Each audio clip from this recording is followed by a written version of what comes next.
Bonjour à tous, je m'appelle Angélique Garçon et ma collègue Elisabeth Rollier-Romero. Aujourd'hui, on va parler à propos de l'esthétique de la réception. Plan disposé. Qu'est-ce que c'est l'esthétique de la réception? Les deux principaux représentants de l'esthétique de la réception, quelques exemples et finalement, conclusion. D'accord. Qu'est-ce que c'est l'esthétique de la réception? Bon, l'esthétique de la réception, développée dans les années 70 par l'école Constance en Allemagne, avec ses deux principaux représentantes, Wolfgang Isser et Hans Robenhaus, comme on peut voir ici dans l'écran. Bon, la théorie de la réception a été très influencée jusqu'au milieu des années 1980, en particulier en Allemagne et Europe occidentale. L'esthétique de la réception s'intéresse aux conditions sociales et historiques et est une école de théorie littéraire qui se concentre sur le lecteur ou le public et son expérience. Contrairement à d'autres écoles de théorie qui concentrent l'attention dans l'auteur et le contenu ou les formes de travail.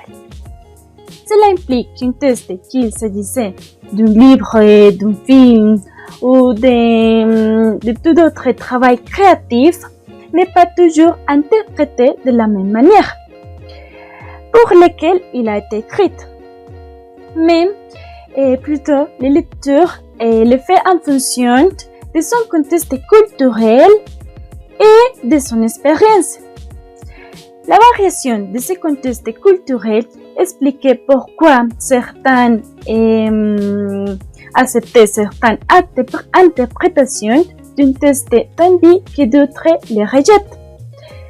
Il s'ensuit que l'intention de l'auteur peut différer considérablement de l'interprétation donnée par l'auteur. À travers l'esthétique de la réception, une importance est donnée au lecteur et à son processus de réflexion et d'interprétation. Avant cette théorie, si le texte avait de l'importance laissée de côté de réflexion théorique ou interprétative de la part du lecteur. C'est vers 1967 que Hans Robenhaus veut travailler donner une plus grande pertinence à un auteur qui est très important dans toute œuvre littéraire et qui l'a configuré comme tel et qui est le lecteur ou le récepteur. Avant, ces récepteurs étaient isolés, exclus. L'important était le texte, l'histoire, les livres en tant que tel. Et ces auteurs qui jouaient aujourd'hui un rôle si important étaient exclus.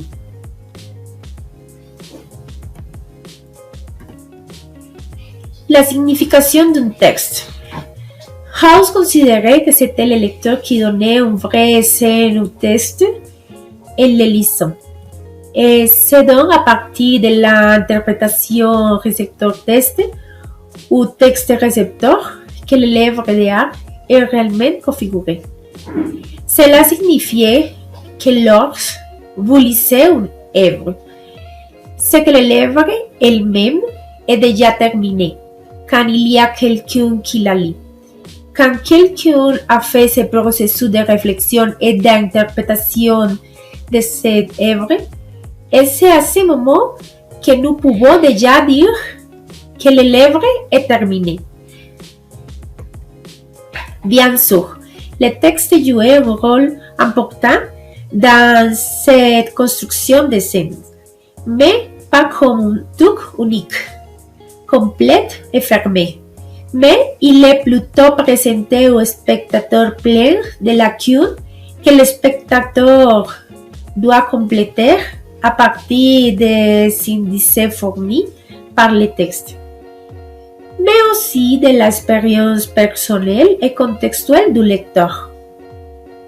Quel est tout ce processus d'interprétation dans lequel, par exemple, vous lisez poser des questions, puis, dans le même texte, on leur répondu ou vous a créé vous-même une nouvelle interprétation de ce texte à chaque fois que vous faites cela.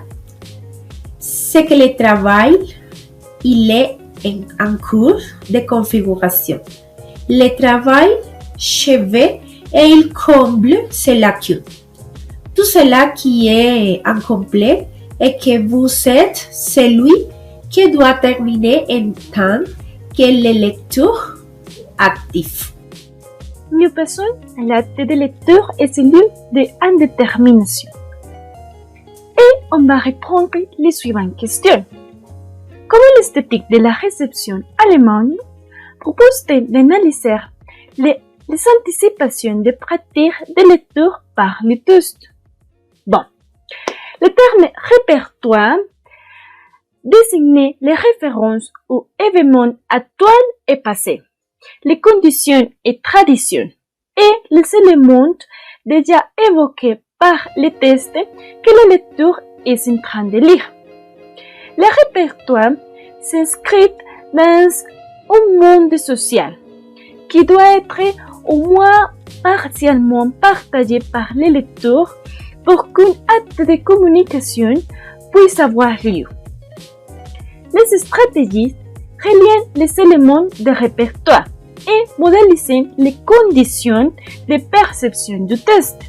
Par exemple, établissez une relation logico-temporelle pour la disposition de la rhétorique. Par exemple, le Coran, pour un musulman, a une signification différente de celle pour quelqu'un qui ne professe pas cette religion.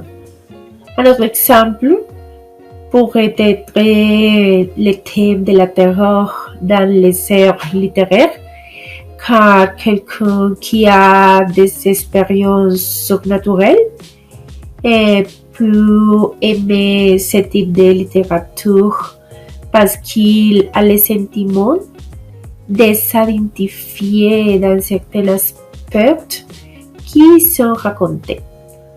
Au lieu de cela, quelqu'un qui n'y croit pas, lui sera très difficile de se sentir identifié à le lire ou de l'aimer, car il ne croit pas ce qui y est raconté. Or, cela permet d'affirmer que le lecteur, lorsqu'il interagit avec le texte, ne photocopie pas automatiquement le sens du texte, mais effectue plutôt un processus qui prend du temps impliqué généralement la lecture et la relecture pour que le sens se structure progressivement. La lecture est donc un processus essentiellement cognitif et linguistique, car il est déterminé par la pensée et par le langage. Bon, et pour finir, les conclusions. L'esthétique de la réception nous permet d'exprimer nos points de vue de diverses manières, centrées sur notre propre opinion. Il permet également de se construire comme lecteur et d'influencer la réception du texte et d'encourager le pense critique.